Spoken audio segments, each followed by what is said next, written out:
In human affairs of danger and delicacy, successful conclusion is sharply limited by hurry.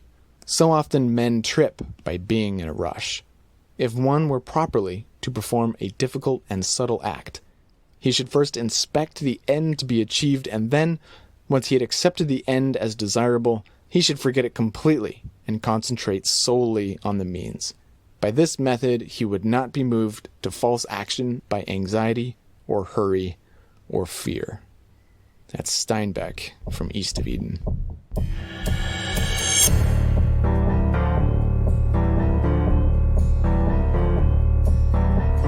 I'm Tyler Disney, and this is Advanced Retrodaptics. Welcome. I want to talk about skills. Specifically, let's talk about skill acquisition. Back in episode 3, I described the skill ratchet, which is where increasing skills lead to lower cost of living, which leads to more time to devote to learning new skills, leading to a place where you just don't have to spend much time earning money. You can ratchet your way to increased personal autonomy via the appropriate application of skilled activity. Ugh, what a sentence. All right, so not only are you increasing your own autonomy, you're having fun as you go, and you're making yourself a more useful potential citizen of the lifeboat flotilla, right? Let's unpack this a bit because I left it rather simplistic in that episode. There's actually a few things going on here that we need to integrate. Let's walk through them one at a time and then put them together. Thing number 1, we need to understand how fundamentally incompetent we all are. By we, I mean, 99% of people listening to this podcast, myself very much included. By incompetent, I mean that we're unable to provide for almost all of our own material needs without using money. We don't know how to provide our own shelter, our own clothes, our own food. We don't know how to get clean water. We don't know how to not poop all over our clean water, even if we did know how to get some. We don't know how to use plants to cure a tummy ache or help a wound heal. We don't know how to set a bone. Some of us, if instructed to walk south, would not be able to do it reliably without instrumentation. Okay. Most of us know how to do one really specific thing really well, and then like 2 or 3 other things tolerably well. We call those hobbies. And then everything else we pretty much just don't know how to do, right? So when we need those other things done, we pay other people who do know how to do those things to do those things for us. That's what I mean by we're all basically incompetent. Most of us don't know how to unclog a toilet. We don't know how to fix an electrical issue. All these things we don't know how to do. We pay plumbers to fix our toilets. We pay contractors to build our houses and fix our leaky roofs. We pay taxes to government to pay contractors to build the infrastructure that brings drinking water and electricity into our homes. If an emergency happens and the drinking water and electricity goes out, we get in our cars and pay a hotelier to sleep in one of their rooms that still has water and electricity. And if there aren't any hotels nearby that have water and electricity, we don't know what to do about it. Go back a few generations, and most of our ancestors were more competent than we are. They almost certainly could cook well, grow at least some veggies, and knew how to preserve them, and they kept some animals that they knew how to slaughter and process. They knew how to walk in the woods and fell a tree. They knew how to keep an axe sharp and a pair of boots in good condition. They could make and fix furniture, sew, mend, fish, make moonshine. They could take a tree and turn it into a chair or a boat or a barn, right? They could fix a plow with random bits of whatever they had lying around. They weren't as narrowly specialized as we are. Go back even further, like way further, or over to the still existing hunter-gatherer cultures, and there's no aspect of those people's lives that they weren't competent at.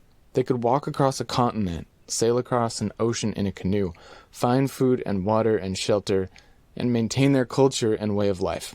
They knew how to take care of every single thing in their lives, and they were equal to just about any circumstance that the world could throw at them, except, arguably, civilization. Now, I don't say this as part of an argument that we ought to go back to the 1870s or to 10,000 BCE, right? It's just a state of fact. And we moderns are, objectively speaking, as measured by how many things we're capable of doing for ourselves, almost entirely incompetent.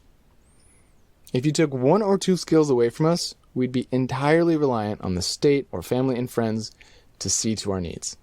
Take away one or two skills, and we're helpless. Obviously, there are advantages to this at the group level.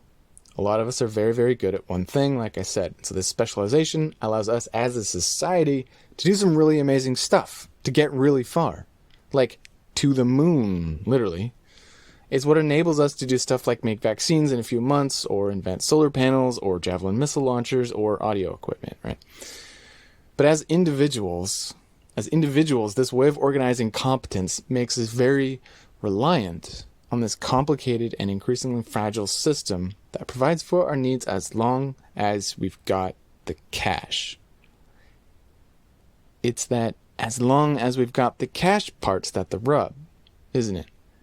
The system's set up so that if you want shelter, if you want food, if you want water, if you want clothes and books and a Spotify account, you've got to learn a specialty and work about 40 hours a week for about 40 years so you can get that cash for that stuff. So, this is point number one. This is thing number one. Most of us, broadly incompetent, except for one or two things, and we have to do that one thing to get cash to pay for the stuff we need. Thing number one is just an objective observation, right? It's not a value judgment. As it stands, it's just a statement of fact. We'll get to subjective judgments in a moment. Thing number two is that we're all programmed to want way more stuff than we need for a good life. This is actually arguably another statement of fact. This is not a subjective judgment part here, but we just all get it wrong. Our culture, via marketing and advertising, the growth imperative, etc., is emergently and intentionally designed to get us to want more. As soon as we get that more, we want even more. This ever-receding mirage of enough is the defining feature of our lives in this society. This dynamic is often referred to as the Hedonic Treadmill, right? You run faster and faster, but you stay in the same place from a subjective well-being perspective, the same place of vague, uneasy discontent and twisting aspiration that never gets fulfilled. The result of this hedonic treadmill is that we're all trapped to work a lot forever, no matter how much money we make, because we can never make enough. As soon as we get a raise, we figure out how to spend that on more. We get a bonus, we spend it on more. We work some overtime, we spend it on more. So thing number two is it's a cultural blind spot to the fact that after one's basic needs are met, the best things in life are free. Put another way, after one's basic needs are met, happiness and life fulfillment are not correlated to increasing energy and materials consumption. The implication is that, of course, if we can figure out how to want less stuff, we'll need less money. All right, things are looking grim. Point one is that we're incompetent and need to earn money for the stuff we want. And thing two is that we're programmed to want more and more stuff, so we have to keep earning money forever. All right, let's turn things around. Thing number three is a reminder that cash, money, isn't the only way to get things we need. We're brought up to be so deep in consumer culture that it can be kind of a shock to realize that it's possible to get certain things without the exchange of money. We're trained to always assume that money is the default solution to all of life's problems. But thing three, this point three says that you can apply skills to get stuff as well as spending money to get stuff. So, for example, if you happen to have access to some dirt and possess some gardening skill, then you can grow some tomatoes from seeds and just pick them at some point and eat them and not have to pay for them at the grocery store. It's important to stress, you have to know what you're doing. If you don't know what you're doing, birds will eat your tomatoes or they won't even grow or whatever, I don't know what will happen to them because I'm currently still an incompetent tomato grower, right? If you have skills with auto mechanics, you can save thousands and thousands of dollars, both by doing work yourself and also just by knowing what appropriate preventative maintenance to do and doing it. If you have some basic carpentry skills, you can save thousands by doing your own renovation or addition or backyard studio or van conversion or whole house or whatever it is you're doing. If you have some skill, some competence at money management, you can keep your savings safe from bad investments and high brokerage fees. All right, you get the idea. Thing number one, we're all mostly incompetent and dependent on the system to provide stuff for us in exchange for money. Thing number two, the hedonic treadmill of wanting more and more keeps us locked into working a lot. Thing number three, though, is a reminder that you can get stuff without money if you possess the skill to get it. So this leads us to thing four, which is just a synthesis of things 1 through 3, which is the realization that if you can jump off the hedonic treadmill, realize how little you actually need to live a good life. And if you develop skills to reduce the amount of money you need to spend on the little you do need, then you just don't have to work so much.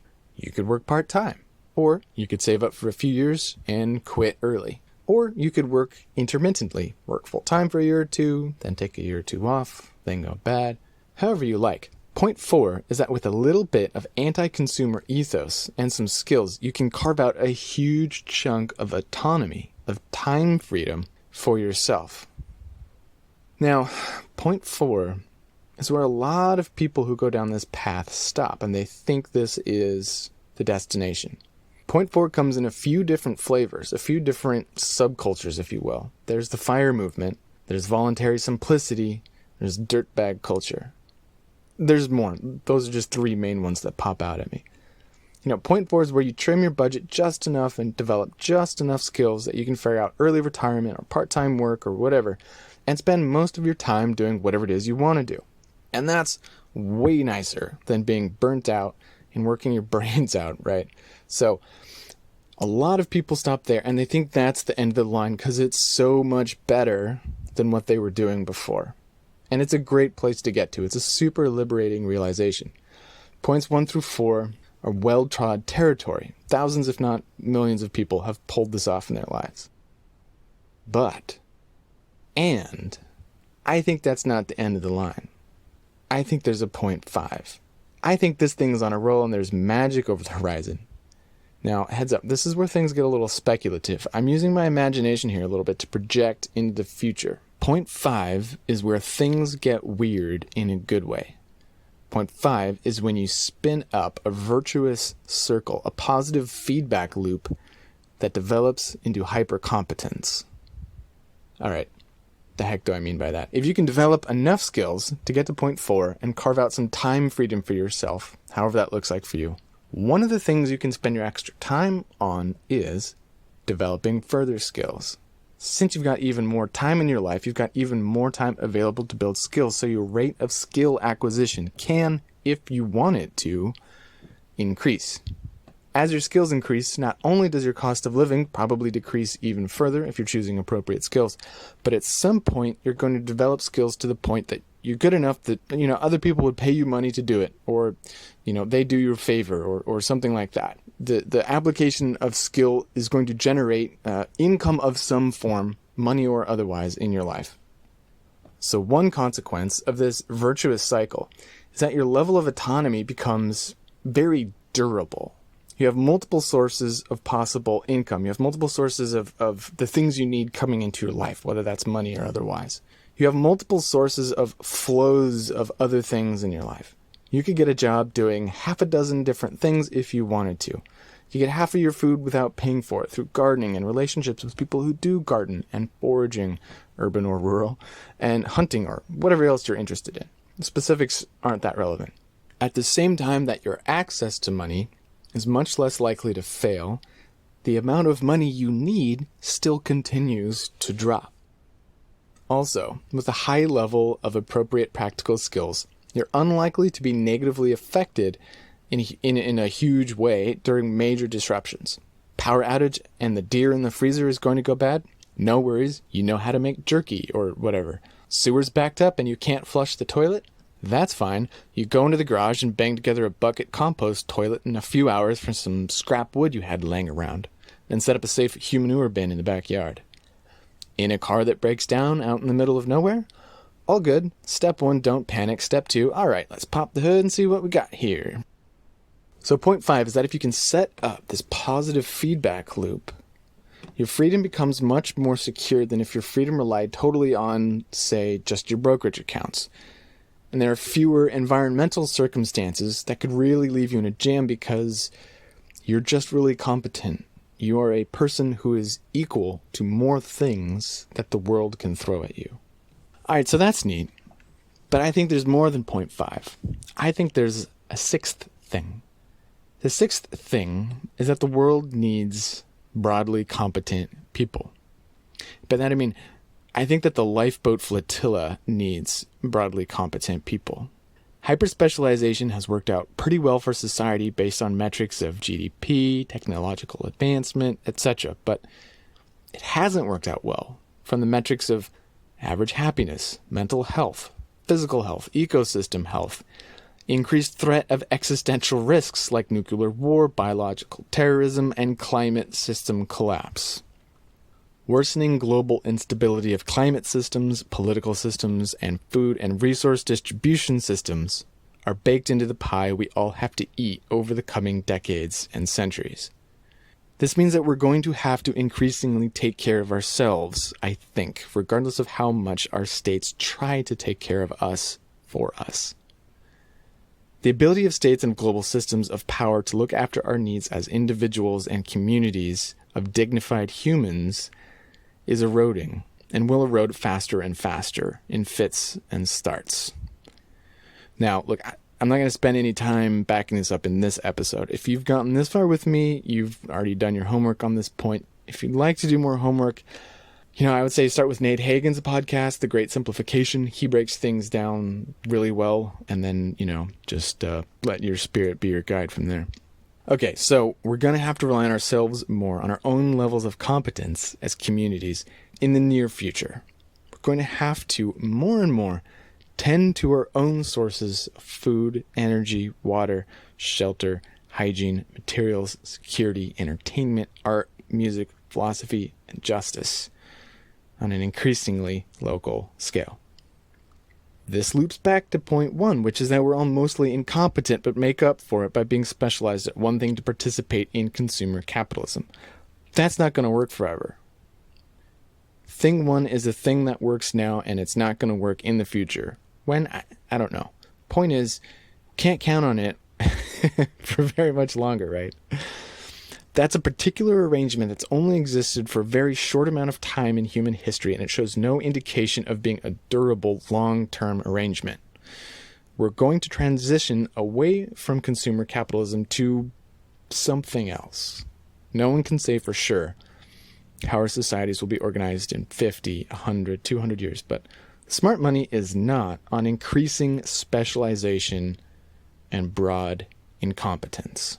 And part of the problem with how things are currently set up is that since everyone is so narrowly specialized, they don't understand how and what they're doing affects what other people are doing, or how it affects other places in the world.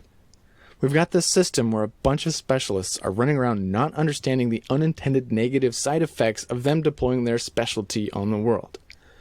Chemical engineers not understanding the effect of dumping pesticides into rivers and the downstream effects.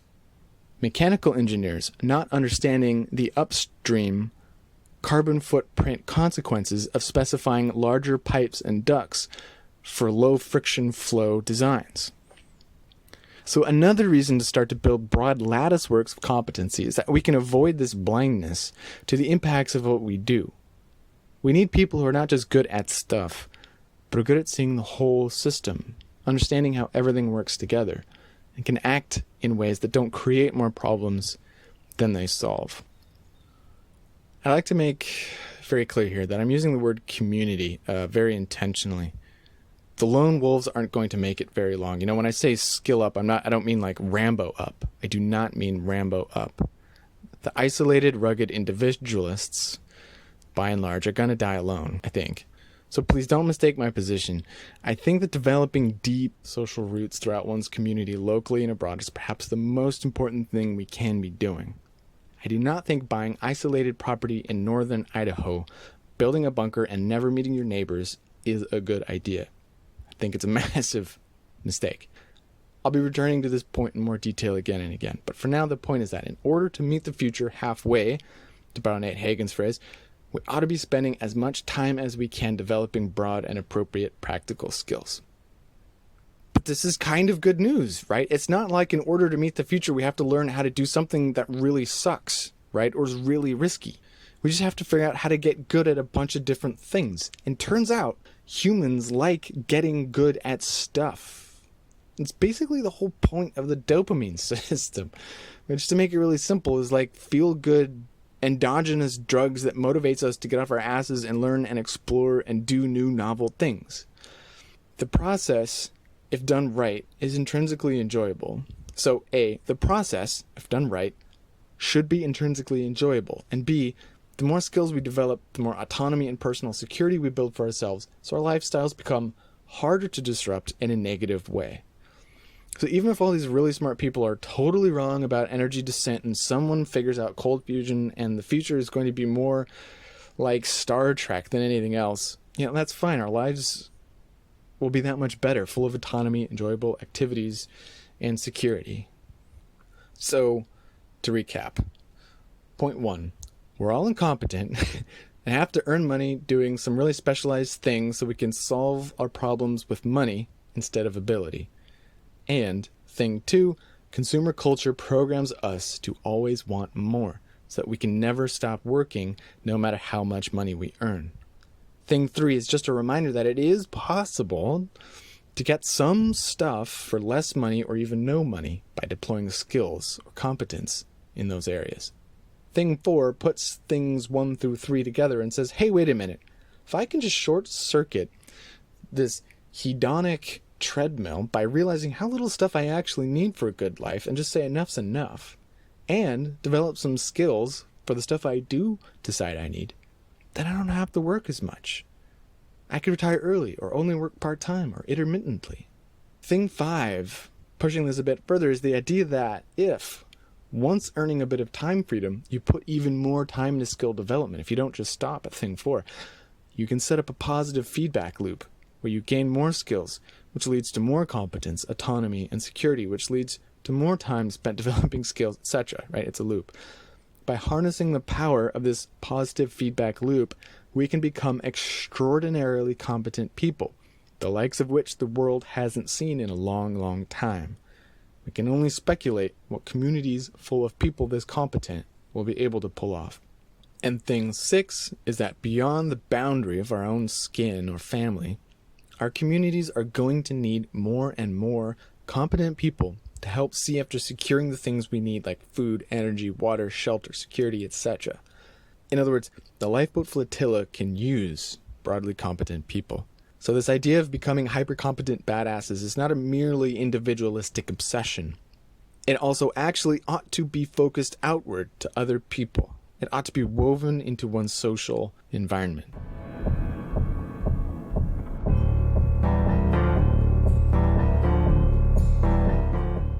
There's a bonus thing. Thing 7, it's almost an appendix or a precondition for points 1 through 6. But point 7 is that the amplifying signal of that feedback loop I talked about is the pleasure you get from getting better at doing the things you're doing. To set up this positive feedback loop, your skill development must be driven by intrinsic motivation. You've got to be stoked to do it. You find some skill to work on, some activity that requires competence and focus, and you figure out how to enjoy it. You find the process and the effort pleasurable, so you do it. Since you spend time on it, you get better, and your performance at that skill increases. Well, that feels nice too, so you do it more, so you get better, so you do it more, and on and on. This might seem trivial, but I think this point can't be overemphasized. Intrinsic motivation, and I'm going to use the word stoke for intrinsic motivation from here on out. Stoke is necessary. No stoke, no positive feedback loop. If you're motivated to develop skills for external rewards, for the money, for the trophy at the end, that will destabilize the feedback loop. The whole thing will fall apart. You'll revert back to thing 4, which isn't a bad place. So, that's a cool thing with this. If it takes a few tries to get the feedback loop off the ground, the failure mode is actually pretty nice. So you don't have to stress about failure, and you can focus on giving it a solid go, no matter how many goes it takes. Okay, but why is intrinsic motivation necessary? To put it bluntly, Stoke kicks willpower's ass any day of the week. You don't need willpower to do something you want to do. You don't need willpower to do something you want to do. Like, duh, right? You just do it. In fact, sometimes you need to exert willpower to get yourself to stop doing something you want to do just in order to get up and pee or, take the trash out or something. And because Stoke has this incredible power to keep you locked on and lovingly focused on something, your performance at it is way above anything you could achieve if you were trying to white-knuckle it, to grind it out. By performance, I mean both how good you are at the thing and how rapidly you learn the thing during the process of skill development, right? So Stoke can fuel tremendously rapid skill acquisition. There's a neurological and neurochemical component of all this, right? Which I'm only just starting to wrap my head around. But when you're fully engaged in activities you enjoy, the brain is doing all kinds of things with dopamine and norepinephrine and myelination and other things that I'm probably pronouncing incorrectly as well to enhance the learning process. You literally learn faster, have more insights, etc. when you're Stoke driven. And this is why it's so important. But it's also important because the whole point of life is to do more stuff you want to do and do less stuff you don't want to do. Right? Any strategy that involves doing stuff you enjoy that lights you up has got something going for it. And this requirement that you enjoy what you're doing, it's an assurance that there's no way to fail at this. If you're spending your time doing things you enjoy, then kind of no matter what happens, you're spending your time well. As long as, of course, you've got that circumstance where you're set up, you get to thing 4, your basic needs are met, right? And then you're doing this activity of trying to get intrinsic motivation going. You're spending your time well, whatever you do. You need to enjoy the skills you develop. You need to be intrinsically motivated. You can't force this stuff. Or rather, you can try to force skill learning, but you'll burn out, and you won't get into that positive feedback loop. If you try to develop these skills and all you're thinking about is how low your monthly expenses are going to be, or, the end result, right? In other words, if you're focused on external rewards, this whole thing is going to crash and burn. Don't do stuff you don't want to do. Do stuff you want to do. This is a really important point. A lesson that, the reason I'm harping on this, right, is because this is a lesson that I'm taking a lifetime to learn. But since I'm learning it the hard way, I'm really understanding how entirely vital it is. And so you need to enjoy not just the results of your skills. You need to enjoy doing the thing itself. Now, this is in itself a skill, I've come to believe. Right, there's two sides of it. One is the skill of not letting something you are intrinsically motivated to do become corrupted by external rewards. And the other skill is how to subjectively convert things you're currently indifferent about to things that you're stoked to do. So we need to understand a few things here about intrinsic motivation, which will make it clear why it's so crucial to this process. We need to understand, in other words, the mechanics of Stoke. They say that if you can get paid to do something you love, you'll never work a day in your life. They also say, however, that depending on doing something you love to pay the bills is the quickest way to learn to hate doing that thing, to destroy your love for it. That second thing they say is worth paying attention to, I think. It's all too easy to burn out. The science of Stoke, of intrinsic motivation, gives us some clues as to why this is. They've done studies with children who love drawing, for example, where they started giving the kids treats as rewards for drawing. Eventually, this made the kids draw less, actually. Their Stoke literally dropped as a result of being rewarded for doing what they already enjoyed. Here's a quote from a paper from Domenico and Ryan, a paper that came out in 2014. Intrinsic motivation is the spontaneous, internally directed drive towards novelty and challenges, with an implication for increasing one's knowledge and capacity. The important point here is that phrase internally directed, which just means that we need to have the sense that we're in control, that we're doing something because we ourselves chose freely to do it and not for any other reason. Any kind of external reward, any extrinsic source of motivation sucks the power out of intrinsic motivation because it casts doubt on this sense that we're acting autonomously. The implication here is that in order to maintain solid stoke, we need to protect our sense of agency over what we're doing. We need to be vigilant about allowing the corrupting influence of external rewards into our stoke-fueled activities. This is one reason why I've come to think that there is a skill, a meta skill, to chasing stoke. One simple way to do this is just to avoid any and all external rewards. If someone offers you money for something, don't accept it. Don't throw parties after you complete some milestone on your project, because to your brain, that's an external reward. Don't use that trick where you say if you just put in one more hour, then you'll get to have a brownie or a hot soak or whatever. That's an external reward. Be very suspicious about external rewards. If you have people in your life who gives you lots of praise for doing what you're doing, stop telling them you're doing stuff. Just don't let them know about it so they'll stop, giving you an attaboy. This is kind of a limited method, right? It's very blunt. It's not very fine. It's maybe appropriate for a couple things, but not everything. And a lot of times you actually want those external rewards, those yields of your labor, right? You just don't want them to corrupt your intrinsic enjoyment of the activity. This is a trick. This is one reason why having a tiny cost of living makes this process so much easier, I think. If you need to generate a lot of money just to keep food on the table, then it's impossible to not care about getting paid, right? But if your money problems are basically not a big deal, then it's easy. So, doing whatever you have to do to get to point 4, where you have a very small cost of living and lots of free time, means that either you don't have to generate money at all, because you're totally financially independent, or you only really need to generate some money here and there. That means that the pressure's off. You can afford to spend 3 months doing something that doesn't get paid at all because you have savings. You can wait long stretches before generating more money, and that's fine. So if in your mind getting paid is essentially incidental to the reason for you doing the thing, just a very distant possible reality in your mind that, yeah, you need to make some money, but it's not a big deal, then I think that that's a much easier place to be in and be able to protect your activities from external rewards and burnout. So that's all a way to protect stoke, by controlling your external environment, by being a goalie, so to speak, and defending your activity from external rewards, or for making the importance of external rewards much less. Another method, a more subtle method, is to control your internal environment.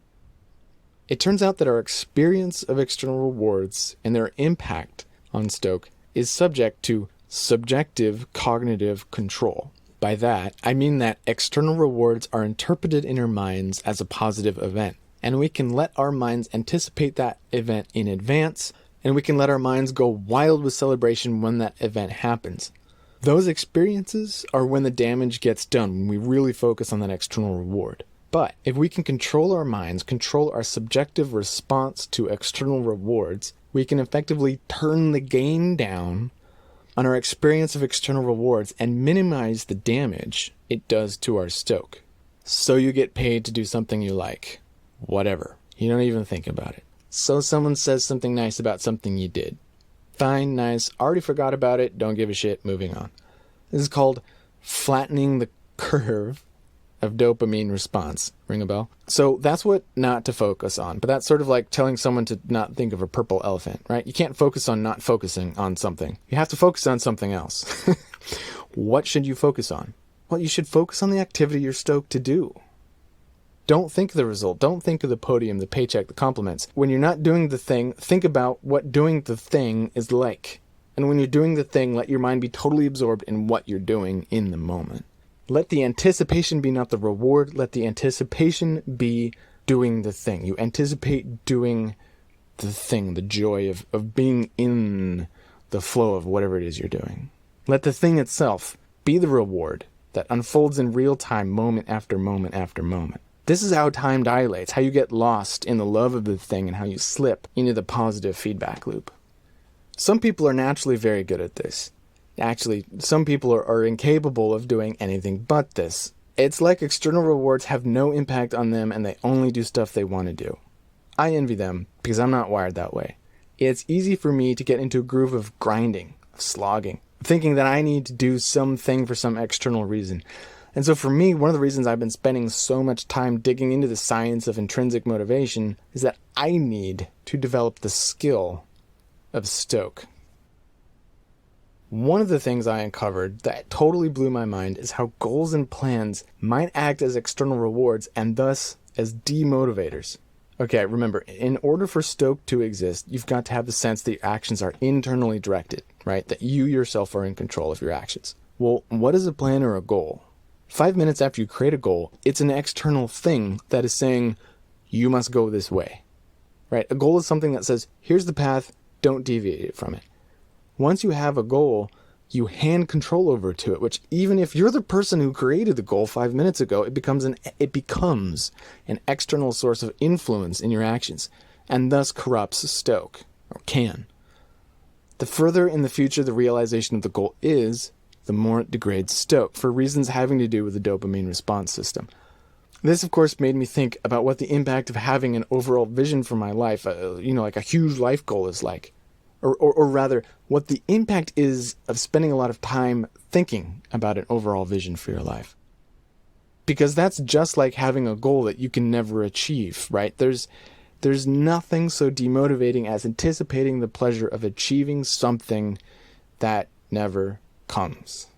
This is a known dynamic of the dopamine response system. There's no crash like the crash of frustrated anticipation. Imagine a life that is just one rolling, continuous frustration of desire. What would that do to a person?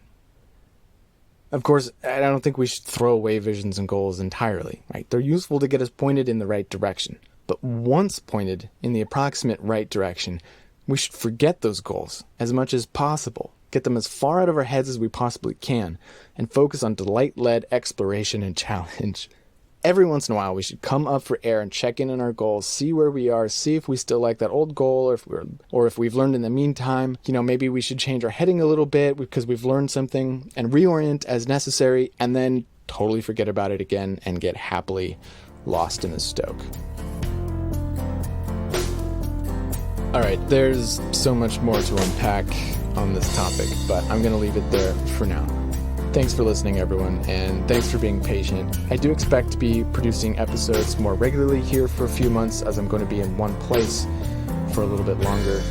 I will give you an update on what my travel plans are, and I will explain why I am 6 months from home. The best way to follow along with my stuff is to subscribe to my newsletter. Go to tylerjdisney.com, scroll to the bottom of any page, and there will be a sign-up box. Creative Commons music by Jason Shaw over at audionautics.com.